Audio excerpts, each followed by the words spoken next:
Today I would like to talk about some really simple Ned Rig tips that can help you catch more fish on this great presentation during any time of the year. For me personally, to be effective with a Ned Rig, there are two things I'm really looking for: water clarity and bottom composition. In clear water, slightly stained water, I know that the Ned Rig is going to be visible. This is a presentation where I will leave it sit and sit and sit and sit and sit, so I would like to have a little bit more visibility. We know that the lateral line on bass are extremely sensitive and they will feel those slight vibrations, I have no doubt, but if I can get more senses activated, their sense of that feel with the vibration and also their sense of sight, I know that the odds of getting a strike go way up. So water clarity, the clearer the better. And the other thing that maybe even be more important than water clarity is bottom composition. When you've got a Ned Rig, it is so easy to get it lost in the muck or the small vegetation, sand, grass, whatever it might be. It can get buried up down there where the bass can no longer see it. When Ned Cady first pioneered this method many years ago, he was doing it in the Ozark Lakes. Well, the Ozark Lakes are rock. Ned Rigs and rock do really well, and this is where this presentation really got its start. So if the bodies of water that you fish have a rocky bottom composition, you're going to be in good shape. In a lot of waters up north where we have lots and lots of thick vegetation, finding those clear spots, those little pockets within the vegetation, or in the fall like right now when the vegetation has started to die off or is completely gone, now we've got a bottom composition that's going to be more effective with a Ned Rig. This presentation for me really shines when it is just sitting there, which means I'm probably going to go with natural colors most of the time. Those bass, I've seen it filming underwater, those bass will really come up and take a good look at it. And I love to let the natural currents in the water go ahead and put the action to the lure. And if I do move it, I move it with really small motions. And yeah, there are days where, we'll hop it, and those 5 basic Ned Rig presentations that are fairly effective.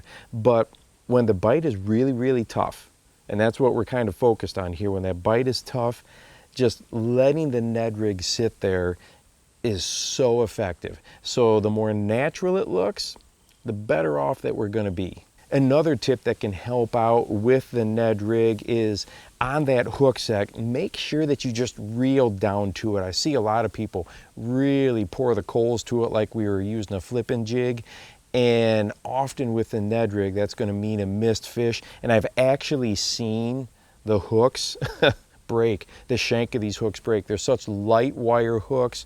They are very ultra sharp. It doesn't take a lot of energy to penetrate the lips, so reel down to it, and probably you're going to have some light line on there. I like to use like 6-pound test on my Ned Rig setup, so it can't just take that real sudden harsh hook set, just reel down to it. And a couple other things that can really help out with the Ned Rig is there are some Ned Rig heads out there now that are much wider and flatter across the bottom. The weights are the same. If you notice here, this one is, thinner, but it's got a bigger surface area to it, and I find a couple things is I maintain contact with the bottom better that way. At least I personally feel that way, and I think it helps to set the lure up a little bit better as well.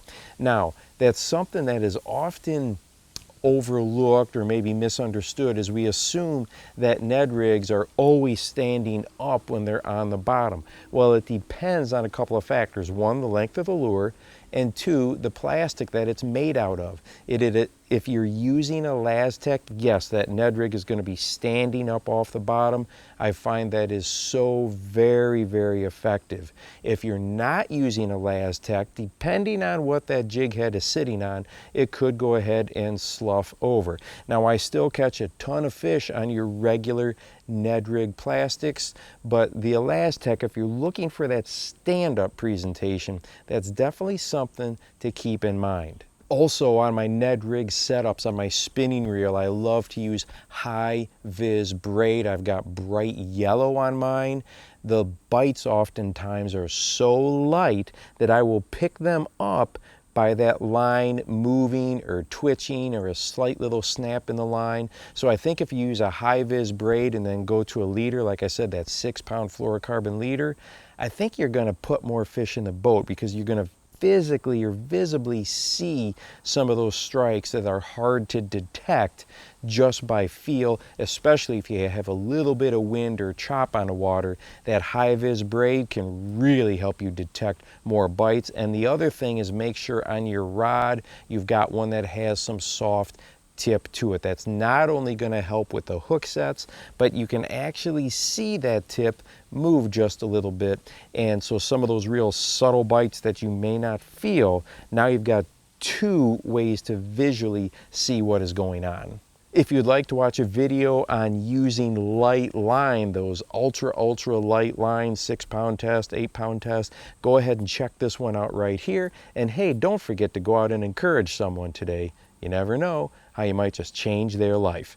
For the Bass Fishing Life, I'm your host, Steve Rogers.